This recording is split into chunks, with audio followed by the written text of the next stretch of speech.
নমস্কাৰ, মই লীলা দেৱী। আজি ওলাইছোঁ এটা অনুষ্ঠানলৈ। এটা অনুষ্ঠান মানে পোহৰ মিছন। পোহৰ মিছন হ'ল আপুনি এটা গেষ্ট হাউচ বুলি ক'ব পাৰে, আপুনি এটা হোম ষ্টে বুলি ক'ব পাৰে, বিভিন্ন ধৰণৰ এনেকৈ খুলিছে। আচ্ছা, তাৰ আগতে কৈ লওঁ যে ইয়াতে এইখন চোতালতে আমি এইখন চাদৰ তলতে আমি একেলগে থাকোঁ। আমি প্ৰায় 5টা পৰিয়াল এইখন চাদৰ তলত থাকোঁ আৰু তাৰে এটা পৰিয়াল হ'ল ঘনশ্যাম ভূঞা আৰু তেওঁৰ পত্নী ৰিজুমণি ভূঞা আৰু তেওঁৰ একমাত্ৰ ল'ৰা প্ৰাংগন ভূঞা। গতিকে আমাৰ পৰিয়ালটোৰ সৈতে এটা খুব ঘৰুৱা এটা সম্পৰ্ক গঢ়ি উঠিছে পৰিয়ালটোৰ। আৰু তেওঁলোকে আজি গণেশ পূজা পাতিছে, তেওঁলোকে নতুনকৈ আৰম্ভ কৰা গেষ্ট হাউচটোৰ 7ম নম্বৰ গেষ্ট হাউচ। এইটো বলক তালৈ গৈ থাকোঁ, কথাখিনি কৈ থাকোঁ। এই গণেশ পূজা আৰম্ভ হৈছে, ঘনশ্যাম বহি আছে পূজাত। আৰু এইজনে হ'ল ঘনশ্যাম, যিয়ে এদিন কাম কৰিছিল এটা প্ৰাইভেট কোম্পানীত। আৰু তাৰপিছত এয়া ঘনশ্যামৰ একমাত্ৰ ল'ৰা, আৰু এয়া হ'ল ঘনশ্যামৰ পত্নী ৰিজুমণি ভূঞা, মোৰ ভণ্টি বুলিও আপুনি ক'ব পাৰে। আৰু আজি পূজাত আহি উপস্থিত হৈছোঁ যেতিয়া তেওঁলোকৰ কাহিনীটো অকণমান কৈ দিওঁ। ঘনশ্যামে এদিন প্ৰাইভেট কোম্পানী এটাত কাম কৰিছিল আৰু কোম্পানীটোৰ পৰা পোৱা দৰমহাকেইটাৰে বৰ কষ্টকৈ তেওঁলোকে জীৱন যাপন কৰিছিল। জীৱনত আগৰ কথা আৰু ভাবিব পৰা নাছিল। সাধাৰণ কোম্পানী এটাৰ সাধাৰণ দৰমহাৰে চলিব লগা হৈছিল। কিন্তু এদিন তেওঁৰ 4জন খুব ভাল বন্ধু, আৰু এওঁলোক তাৰে মানে বন্ধুৰ যে কিমান সহযোগী হ'ব পাৰে ঘনশ্যামহঁত তাৰে এটা উদাহৰণ, আৰু মই তাৰে সাক্ষী। ঘনশ্যামৰ বন্ধুৱে এদিন ক'লে যে তই চাকৰি বাদ দি ব্যৱসায়ত আৰম্ভ কৰ। আৰু সেইমতে ঘনশ্যামে মোক সদায় সোধে যে বাইদেউ কি কৰা যায়, চাকৰিটো বাদ দিওঁনে। প্ৰথম অৱস্থাত বাদ দিব ক'বলৈ মোৰো ভয় লাগিছিল, কিন্তু পাছলৈ আমি সিদ্ধান্ত এটা ল'লোঁ যে চাকৰি বাদ দি ব্যৱসায় আৰম্ভ কৰা যাওক। আৰু সেইমতে ঘনশ্যামে ব্যৱসায় আৰম্ভ কৰে। প্ৰথমতে ঠিকাৰ কাম আৰম্ভ কৰে আৰু তাৰপিছত আৰম্ভ কৰে গেষ্ট হাউচৰ। প্ৰথমটো গেষ্ট হাউচ তেওঁ আৰম্ভ কৰে ফটাশিলামবাৰীত। তাৰ পিছৰ পৰা এটাকৈ আজি 7 নম্বৰটো গেষ্ট হাউচ মুকলি হয় ৰুক্মিণী নগৰৰ মনসা মন্দিৰৰ ওচৰতে। আৰু ঘনশ্যামৰ এটা সপোন যে এনেকৈ পোহৰৰ গেষ্ট হাউচৰ নাম পোহৰ, আৰু পোহৰৰ তেওঁ এনেকৈ 10টা ছিৰিজ কমচে কম আৰম্ভ কৰিব। এইটো 7ম নম্বৰ। প্ৰথম ক'ত হ'ল মই পাহৰিয়ে গ'লোঁ। প্ৰতিটো ৰূপে মই গৈছোঁ, যিহেতু আমি একেখন চাদৰ তলতে থাকোঁ, সুখ দুখৰ প্ৰতিটো কথা আমি শ্বেয়াৰ কৰোঁ।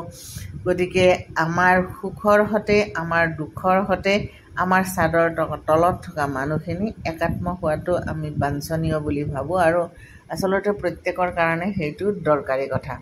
ঘনশ্যামৰ এই উন্নতিত আমি নথৈ সুখী আৰু আনন্দিত। গতিকে তেওঁৰ সুখৰ প্ৰতিটো মুহূৰ্তত আমি উপস্থিত থাকোঁ শুভেচ্ছা জনাবলৈ। আজিও উপস্থিত আছোঁ। আৰু ৰুক্মিণী গাঁৱত নতুনকৈ আৰম্ভ কৰা এই গেষ্ট হাউচটো দেখি আচলতে অভিভূত হৈছোঁ। ঘনশ্যাম যথেষ্ট চৌখিন, আৰু এয়া চাওক কিমান সুন্দৰকৈ গেষ্ট হাউচৰ মানে প্ৰতিটো কথা কিমান ধুনীয়াকৈ মানে ৰাইজৰ কাৰণে মুকলি কৰিছে। মানে এটা পৰিয়ালো ধুনীয়াকৈ থাকিব পাৰে, বা 2-3জন আহিও ধুনীয়াকৈ থাকিব পাৰে। সজাই আছে গোটেই বস্তুখিনি। আৰু ঘনশ্যামৰ আৰ্ট এটা আছে প্ৰত্যেকটো, মানে মই যেতিয়াই যিকোনো ঘনশ্যামে গণেশগুৰিত কৰিছে তাতে মই গৈছোঁ, ঘনশ্যাম ফটাশিলামবাৰীত কৰিছে, ঘনশ্যামে ভাঙাঘৰত খুলিছে। প্ৰত্যেকটো গেষ্ট হাউচ বা প্ৰত্যেকটো হোমষ্টেলৈ মই গৈছোঁ, আৰু তাত এটা দেখিছোঁ যে ঘনশ্যামৰ নিজস্ব আৰ্ট এটা আছে। প্ৰত্যেকটো বস্তু ধুনীয়াকৈ সজাই লয়, আৰু সেইকাৰণে ছাকচেছো হৈছে। বহুতে ছাকচেছ হ'ব নোৱাৰা মানে এটা ব্যৱসায়ক ঘনশ্যামে হাত দি আচলতে সফল হৈছে। সফলতাৰ মূৰতে এটা কথা মই ক'ব লাগিব, ঘনশ্যামৰ মানে কষ্ট কৰাৰ মানে শক্তি যিটো সেইটো ঘনশ্যামৰ পূৰা মাত্ৰা আছে। দিন ৰাতি একাকাৰ কৰি কষ্ট কৰিব পাৰে।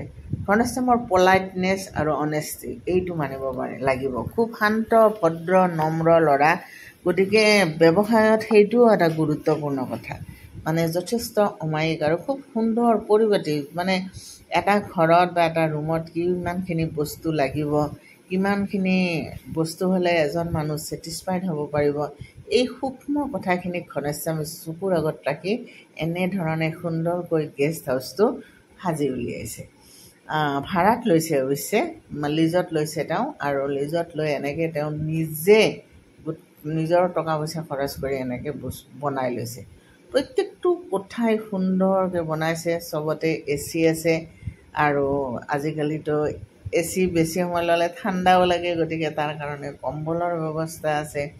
প্ৰত্যেক ৰুমতে ৱাশ্বিং মেচিন আছে, মানে এটাচড বাথৰুম পায়খানা আছে। গতিকে সুন্দৰ ব্যৱস্থাপনাৰে গোটেই কথাখিনি ধুনীয়াকৈ ল'ৰাবিলাকে কাম কৰি আছে। ঘনশ্যামৰ এটা মানে কি হ'ল, নিজৰ ব্যৱসায়টোৰ লগতে আন 10জনক তেওঁ সংস্থাপন দিব পাৰিছে। আৰু এই ৰিজুমণিও পত্নী হিচাপে যথেষ্ট ছাপোৰ্ট কৰে, আৰু মই বায়েক হিচাপেও ছাপোৰ্ট কৰোঁ।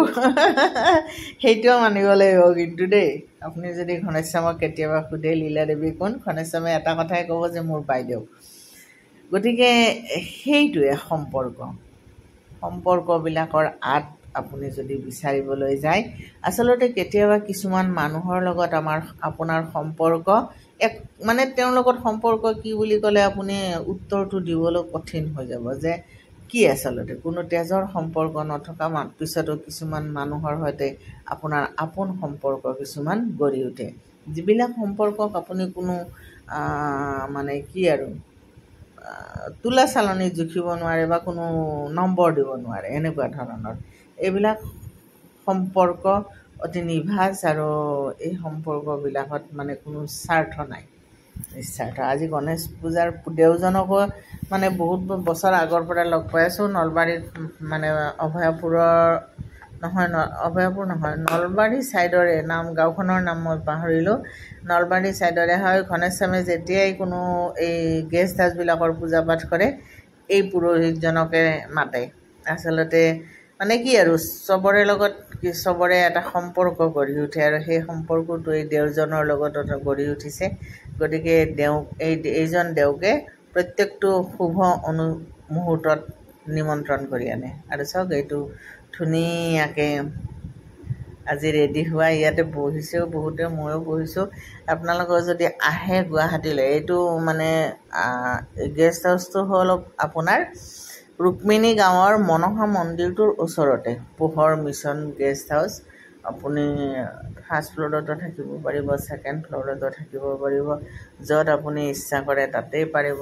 খুব ধুনীয়াকৈ প্ৰতিটো কোঠা সজাইছে। ক'ৰবাত যদি ৰঙা চোফা দিছে, ক'ৰবাত নীলা চোফা, ক'ৰবাত পাতল আকাশী ৰঙৰ, মানে বহুত ধুনীয়া লাগিছে।